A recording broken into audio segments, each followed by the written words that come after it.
नमस्कार साथियों, स्वागत है आपका अपने YouTube चैनल ग्रेट पाठशाला पर। मैं मोरपाल आपका स्वागत करता हूं।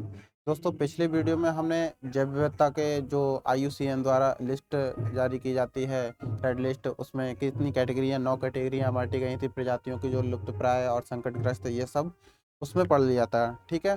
उससे पहले वाले वीडियो में हमने जैव विविधता का परिभाषा, उसका महत्व, उसके स्तर और उसके मापन और हॉटस्पॉट को पढ़ लिया था। ठीक है। आज की वीडियो में हम पढ़ेंगे कि जो जैव विविधता है खतरे में पड़ती जा रही है और उसका संरक्षण किस प्रकार से दिया जा रहा है। तो भारत में जिस प्रकार से संरक्षण है, दो प्रकार से, इन सीटू और एक्स सीटू, उस पद्धति के हम बारे में बात करेंगे। इन सीटू में क्या आता है और एक्स सीटू में क्या आता है, उसको हम डिटेल से पढ़ने वाले हैं। ठीक है।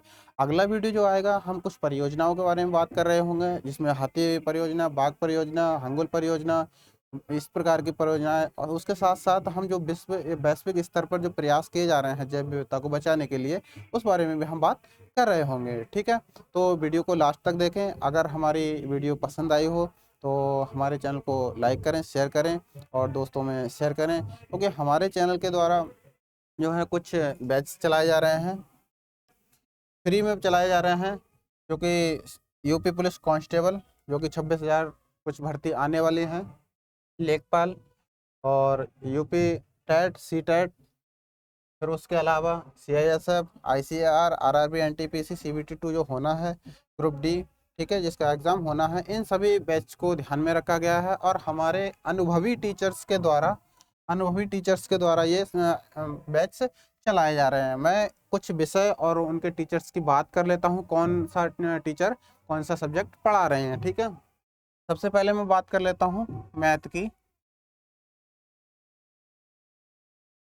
सबसे पहले मैथ की मैं बात कर लेता हूँ। मैथ आपको दोस्तों यहाँ पर 3 स्तर पे मिलने वाला है। एक एडवांस लेवल का चल रहा है। ठीक है। एडवांस लेवल का, जो कि सुनील सर के द्वारा संचालित हो रहा है। ठीक। बहुत अच्छा पढ़ा रहे हैं। उसके बाद में अरिथमेटिकल, जो अच्छे लेवल का है, CGL लेवल का, विजय सर के माध्यम से चल रहा है। ठीक है। और सबकी प्लेलिस्ट अलग अलग बनाई गई हैं, जिसमें हर सब्जेक्ट की प्लेलिस्ट अलग है। ठीक।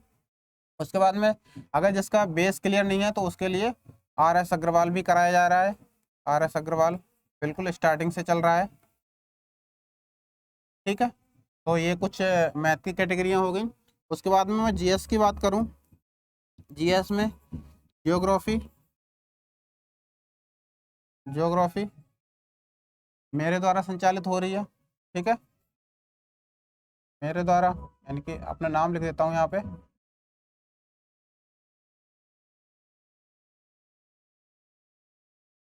ठीक है। अच्छे लेवल की कराई जा रही है। उसके बाद में हम बात करें पॉलिटी की हमारे जाने माने सर हैं गुरुवचन सर, उनके द्वारा संचालित हो रही है। उसके बाद में हम हिस्ट्री की बात करें हम हिस्ट्री की अंजलि मैम के द्वारा संचालित हो रही है। और ये जो हमारे गुरुबचन सर हैं, इनके पास में एक लेखपाल का भी सब्जेक्ट है, जिसको बोलते हैं ग्रामीण परिवेश। यहाँ पर मैंने GP लिख दिया है। ठीक है। ग्रामीण परिवेश, पॉलिटी खत्म होने के बाद में ग्रामीण परिवेश और इकोनॉमिक्स भी ये पढ़ाने वाले हैं। ठीक है। अब बात कर लेते हैं हिंदी। ठीक है। हिंदी आपको रवि सर के द्वारा संचालित हो रही है।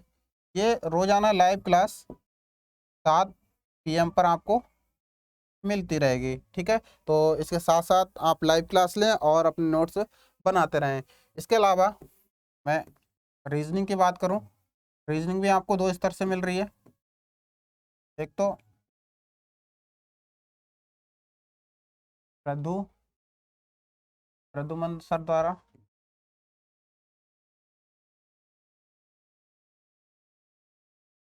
ठीक है, ये कांस्टेबल लेवल की मिल रही है। उसके अलावा जो अच्छे लेवल की मिलेगी, जैसे CHSL, CGL के लिए, वो हमारे सौरभ शर्मा सर,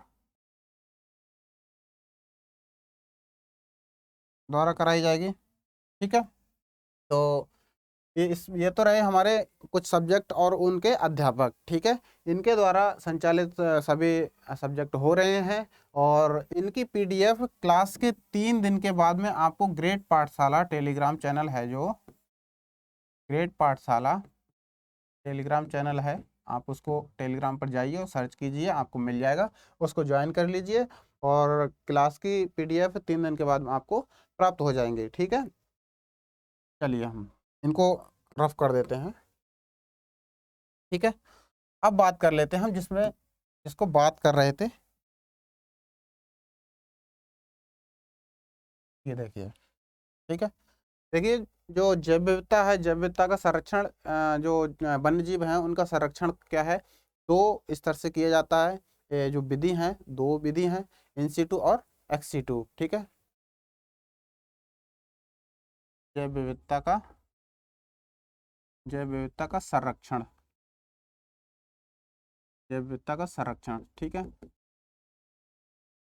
क्योंकि जब जैव विविधता खतरे में पड़ गई तो उसका संरक्षण भी करना अनिवार्य हो जाता है। ठीक, ये 2 स्तर पे किया जाता है, एक है इन सीटू पद्धति,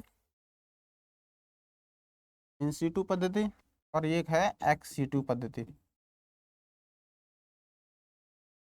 कभी कभी यहीं से बेसिक क्वेश्चन पूछ लेगा कि इन सीटू पद्धति कौन सी होती है, या फिर उसकी परिभाषा दे देगा क्वेश्चन में और पूछ लेगा ये पद्धति का नाम क्या है। ठीक है, इन सीटू पद्धति को बोलते हैं स्वस्थाने, स्वस्थाने।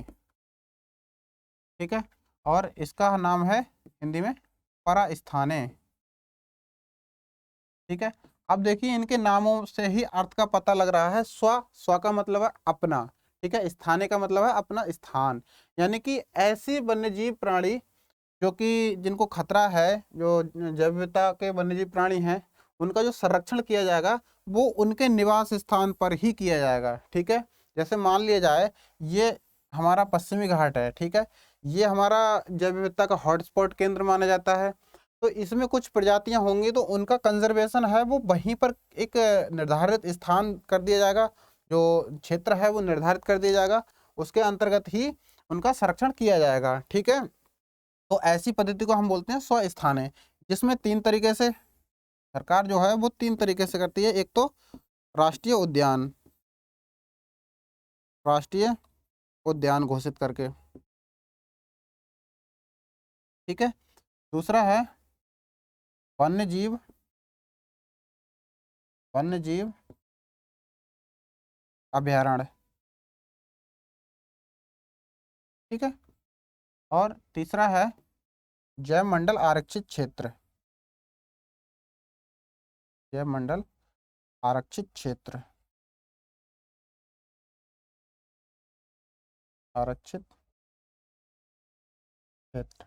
ठीक है, तो इस तरीके से इनका संरक्षण किया जाता है जिससे कि ये हमारी प्रजातियां बची रहें और जैव विविधता बनी रहे। ठीक है, स्वस्थाने क्या होता है, स्वस्थाने वो सॉरी परस्थाने, परस्थाने के नाम से ही जैसे पता लग रहा है कि दूसरे के स्थान पर, यानी कि ऐसे लुप्त प्राय या फिर ऐसे संकटग्रस्त वन्य जीव जिनका संरक्षण उनके ही स्थान पे ना करके कृत्रिम आवास पे, जैसे कि जीन बैंक हो गया, चिड़ियाघर हो गया, इस तरीके से उनका संरक्षण किया जाता है, सुरक्षा प्रदान की जाती है। ठीक है, तो ऐसे विधि को क्या बोलते हैं हम, परस्थाने या फिर एक्स सीटू। ठीक है, उसमें जैसे जीन बैंक ले लो, जीन बैंक ले लो। ठीक है, जीन बैंक में क्या होता है, जीन बैंक में जो वन्य जीव हैं उनके जीन्स रखे जाते हैं, उनके डीएनए रखे जाते हैं। ठीक है, उनको सुरक्षा प्रदान की जाती है। चिड़ियाघर, चिड़ियाघर में इसकी जरूरत क्यों पड़ी, एक्स-सीटू पद्धति अपनाने की जरूरत क्या पड़ी, हम इन-सीटू से भी तो काम चला सकते थे, लेकिन नहीं, एक्स-सीटू की जरूरत इसलिए पड़ी क्योंकि कुछ प्रजातियां ऐसी थीं जिनका उनके ही निवास स्थान पर संरक्षण किया जाना बहुत मुश्किल था, और ऐसे में क्या हो रहा था कि वो खत्म से हो रही थी, उनको उठा के दूसरी जगह कृत्रिम आवास में ले जाया गया। ठीक है, तो इसीलिए परस्थाने या फिर एक्स-सीटू पद्धति की आवश्यकता हुई। ठीक है, तो इस वीडियो में हम बात करेंगे केवल राष्ट्रीय उद्यान की, केवल राष्ट्रीय उद्यान की। ठीक है, जो कि भारत में 105 के लगभग में है, उनके हम जो प्रमुख हैं उनके बारे में बात करेंगे। ठीक है, उसके बारे में जो अगला वीडियो आएगा उसमें हम जैव मंडल आरक्षित क्षेत्र की बात कर रहे होंगे।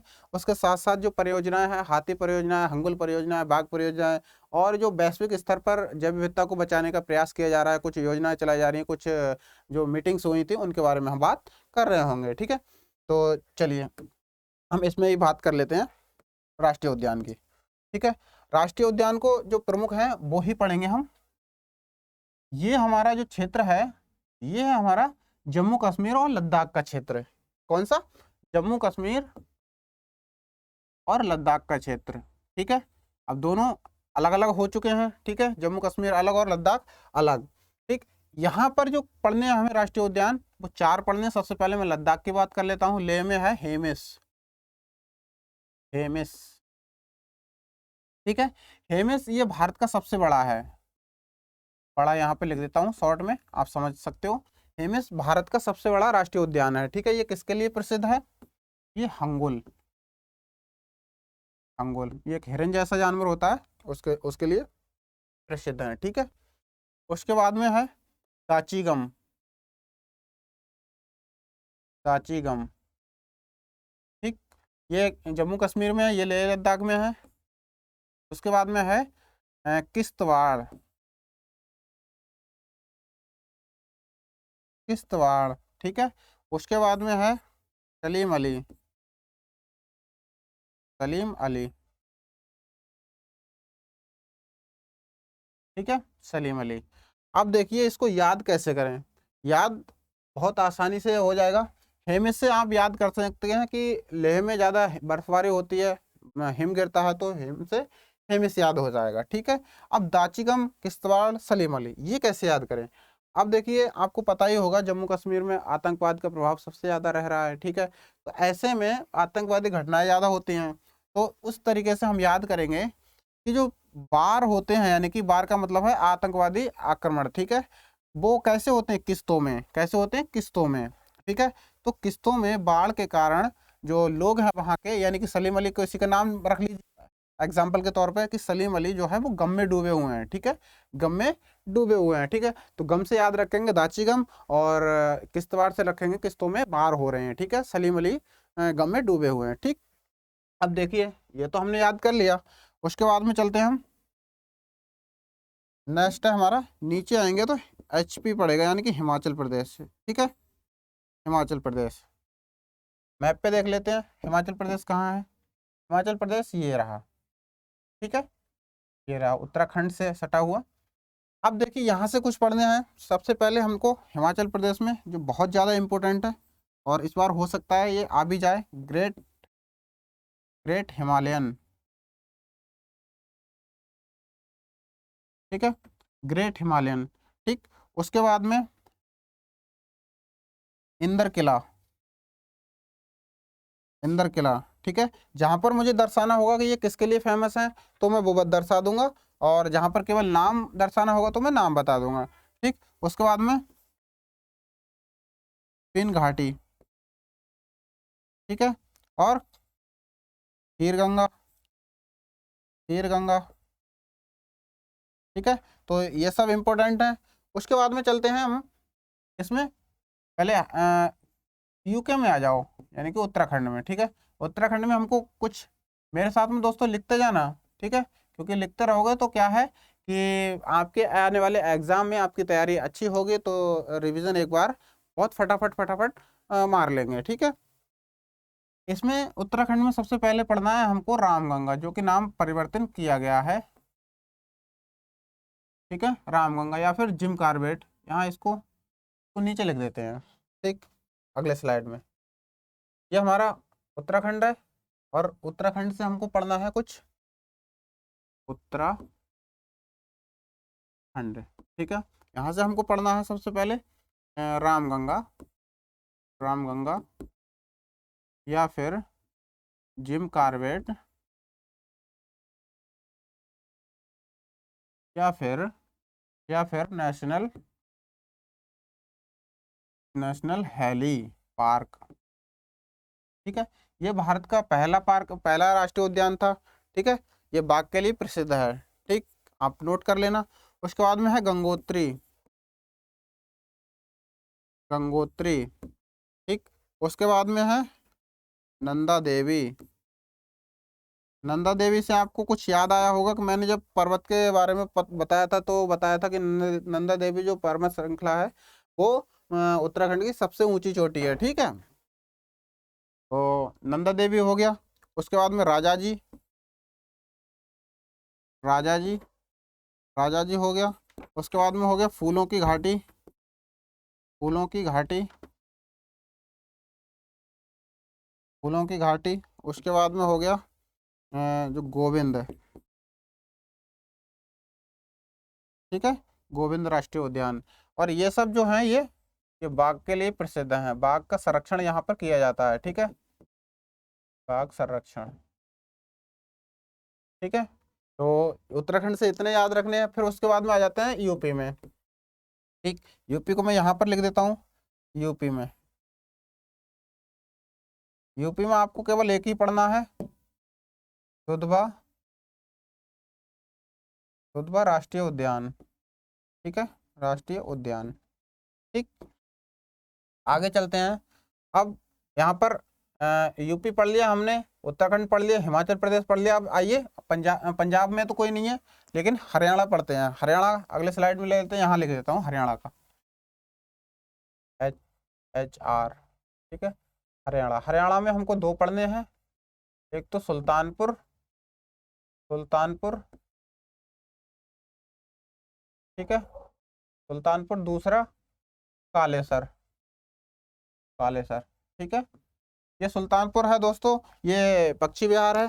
ठीक, आप देखिए, यहाँ यूपी पढ़ लिया हमने, उत्तराखंड पढ़ लिया, हिमाचल प्रदेश पढ़ लिया, जम्मू कश्मीर पढ़ लिया, और ये पढ़ लिया हरियाणा। ठीक है, उसके बाद में आ जाते हैं राजस्थान में।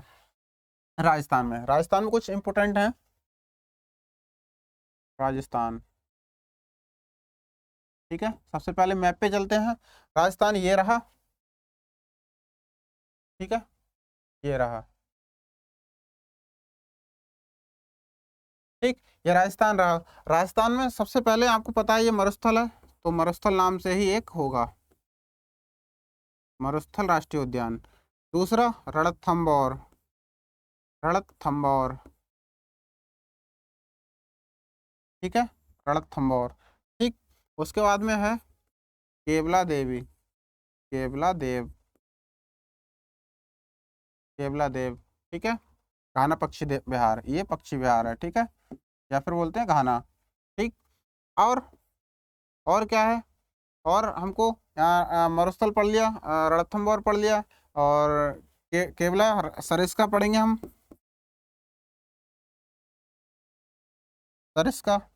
ठीक है, सरिस्का पढ़ लिया हमने। ठीक, ये सब हमने कहाँ पढ़ लिया, राजस्थान में। ठीक, आगे आ जाते हैं, आगे आ जाइए अब गुजरात में। ठीक है, गुजरात में ये देखिए, ये रहा हमारा गुजरात। राजस्थान और मध्य प्रदेश और महाराष्ट्र से सटा हुआ। तो गुजरात में,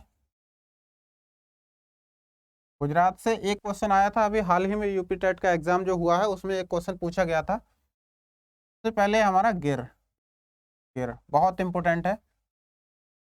गिर, ये एशियाई शेरों के लिए, एशियाई शेरों के लिए ये प्रसिद्ध है। ठीक है, यहाँ पर एशियाई शेर पाए जाते हैं। और यहाँ के जो एशियाई शेर हैं वो मध्य प्रदेश में एक राष्ट्रीय पार्क है, उसमें हाई कोर्ट ने जो है वो सुप्रीम कोर्ट ने अनुमति दे दी है वहां पर कुछ एशियाई शेरों को स्थानांतरित करने की। ठीक है, और दूसरा हम पढ़ेंगे ब्लैक बक, ब्लैक बक।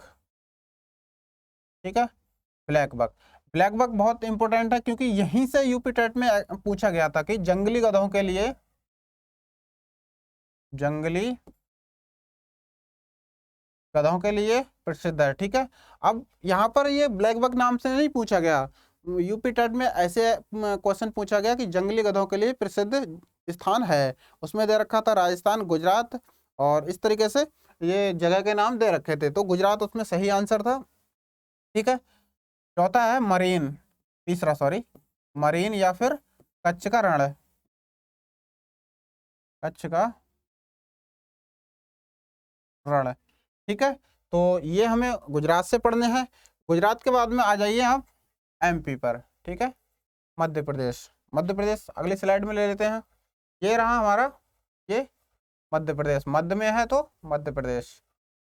ठीक है, यहाँ से क्वेश्चन बनता है, पहला बनेगा बांधवगढ़ यानी कि मध्य प्रदेश,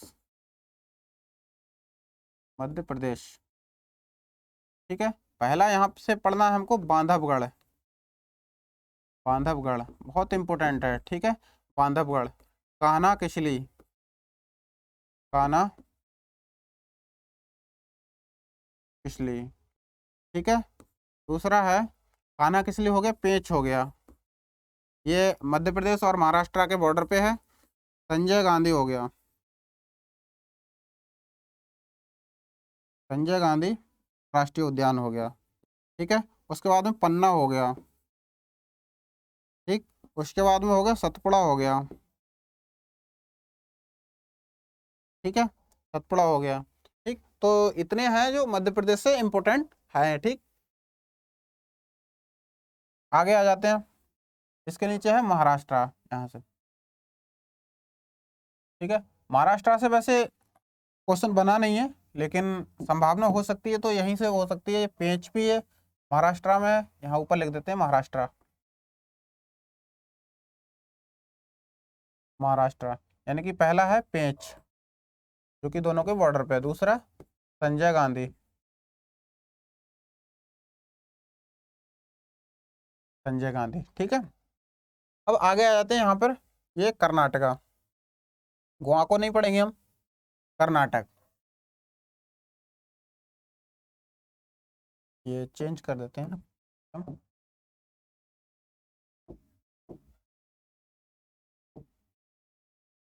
कर्नाटक, कर्नाटक। ठीक है, कर्नाटक से हमें पढ़ना है कुद्रेमुख, कुद्रेमुख।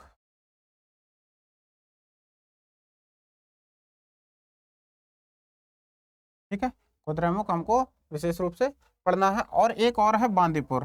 ठीक है, बांदीपुर। देखिए, बांदीपुर और बांधवगढ़ में बहुत कंफ्यूजन होता है कि बांदीपुर पढ़ा था या फिर बांधवगढ़ पढ़ा था। तो जब बांदीपुर, ठीक है, बांदीपुर कहाँ है, कर्नाटक में, और बांधवगढ़ कहाँ है, मध्य प्रदेश में। ठीक है, याद रखना है। उसके बाद में चलते हैं केरल में, केरल से बहुत ज़्यादा क्वेश्चन पूछे जाते हैं, और यूपी टेट में यहाँ से दूसरी तरीके से क्वेश्चन पूछा था। कैसे पूछा था, जो हमारा जैव विविधता केंद्र है वो कहाँ, कौन सा केंद्र है, कौन सी जगह है, तो उसमें दे रखा था शांत घाटी। ठीक है, केरल, केरल। ठीक है, केरल से हमको पढ़ना है सबसे पहले पेरियार, पेरियार। ठीक, उसके बाद में पढ़ना है हमको शांत घाटी, शांत घाटी। ठीक है, शांत घाटी और पेरियार, ये दो प्रमुख हैं यहाँ पर। ठीक, उसके बाद में चलते हैं तमिलनाडु, तमिलनाडु में। ठीक है, तो तमिलनाडु में इतना इम्पोर्टेंट नहीं है।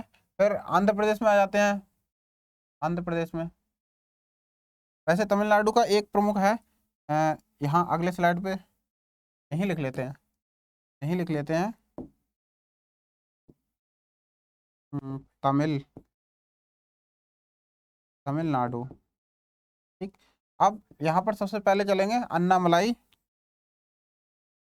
अन्नामलाई। ठीक है, मुदुमलाई। ठीक है, मन्नार की खाड़ी, ये ज़्यादा इम्पोर्टेंट है। ठीक है, मन्नार की खाड़ी, मन्नार की खाड़ी। ठीक है, तो इतने यहाँ से पढ़ने हैं। अगले चलते हैं हम, यहाँ पे आ जाते हैं आंध्र प्रदेश में। ठीक है, ये वाला इलाका, ये आंध्र प्रदेश का इलाका है। ठीक है, आंध्र प्रदेश में हम पढ़ेंगे आंध्र प्रदेश, आंध्र प्रदेश में, आंध्र प्रदेश में पढ़ेंगे पापी कोंडा, पापी कोंडा, पापी कोंडा। तो बाद में श्री वेंकटेश, वेंकटेश्वर। ठीक है, तो ये दो ज़्यादा इम्पोर्टेंट हैं। ठीक, उसके बाद में आ जाते हैं छत्तीसगढ़ पे। ठीक है, छत्तीसगढ़ पे हमको पढ़ना है।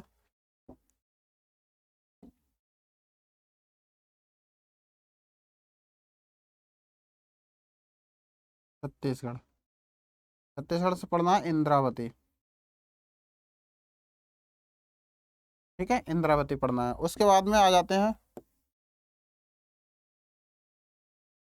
झारखंड।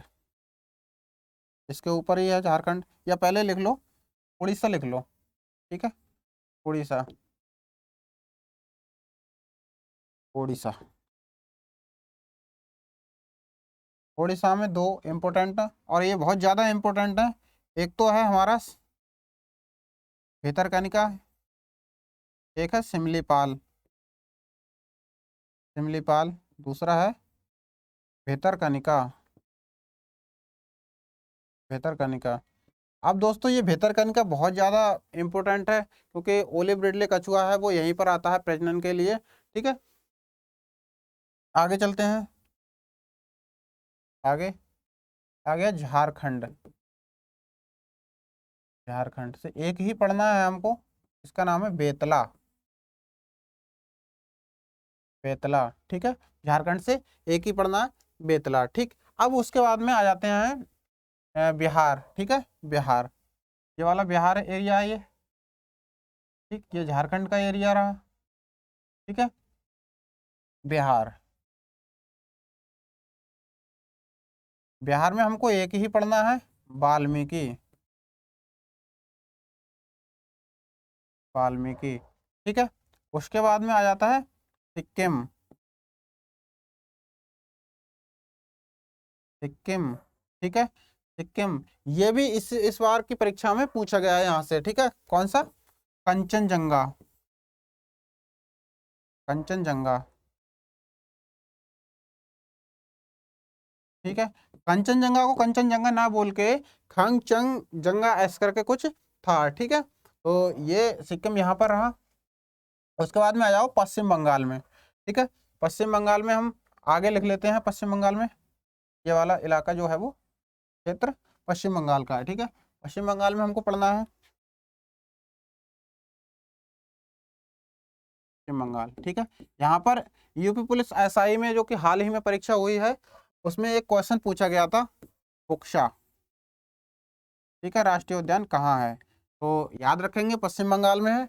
इसके अलावा सुंदरबन, सुंदरबन जो कि इस नाम से डेल्टा भी है, और सुंदरी नामक पौधों के नाम पर यह सुंदरबन डेल्टा पड़ता है। ठीक है, उसके बाद में जल्दापारा, जल्दापारा, जल्दापारा जो कि जो बंगाली टाइगर है उसके लिए फेमस है। ठीक है, यहाँ से पश्चिम बंगाल से कहाँ कितना पड़ना है? 3। ठीक है, उसके बाद में चलते हैं आसाम पर। आसाम बहुत इंपॉर्टेंट है, यहीं लिख लेते हैं आसाम, आसाम। सबसे पहले लिख लीजिए आप डिब्रू सखोवा, डिब्रू, डिब्रू सखोवा।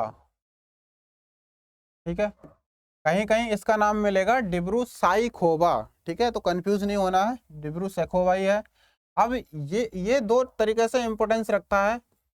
एक तो जैव आरक्षित क्षेत्र जो है भारत का सबसे छोटा जैव आरक्षित क्षेत्र कौन सा है? डिब्रू सखोवा। ठीक है, उसके बाद में आ जाइए आप काजीरंगा, काजीरंगा बहुत फेमस है, नाम भी सुना होगा। एक सींग के जो गैंडा है उसके लिए प्रसिद्ध है। ठीक है, उसके बाद में मानस, मानस, ये सब इंपॉर्टेंट है यहाँ के। ओरांग, ओरांग। ठीक है, तो यानी कि हो गया डिब्रू सखोवा, काजीरंगा, मानस, ओरांग। ठीक है, तो ये सब कहाँ हो गए? आसाम में। ठीक, अब आगे चलते हैं। आगे अरुणाचल प्रदेश, ये वाला इलाका। अरुणाचल प्रदेश में एक इम्पोर्टेंट है, अरुणाचल प्रदेश, कौन सा? नाम दफा। और यहाँ पर एक और है नामेरी, नामेरी, आसाम में। ठीक, नामेरी। ठीक है। और अरुणाचल प्रदेश में कौन सा है, नामदफा। ठीक है, अब चलते हैं और आगे, नेक्स्ट स्लाइड पे आ जाओ। मणिपुर, मणिपुर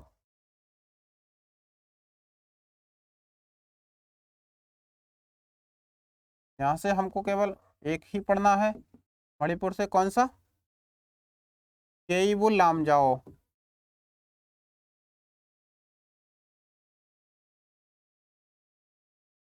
ठीक है, ये तैरता राष्ट्रीय उद्यान है, ये लोकटक झील पे मिलता है। ठीक है, उसके बाद में मिजोरम में, मिजोरम में आप एक पढ़ेंगे जिसका नाम है, जिसका नाम है नोकरेक।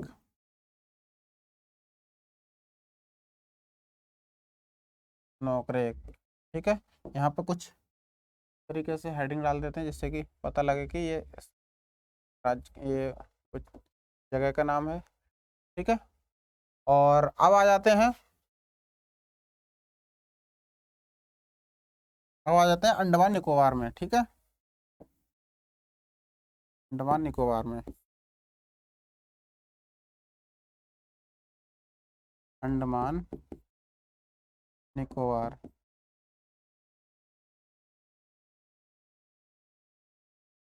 ठीक है, अंडमान निकोबार में बहुत सारे बटन के रूप में है, जैसे कि पहला लिख लो कैंपबेल,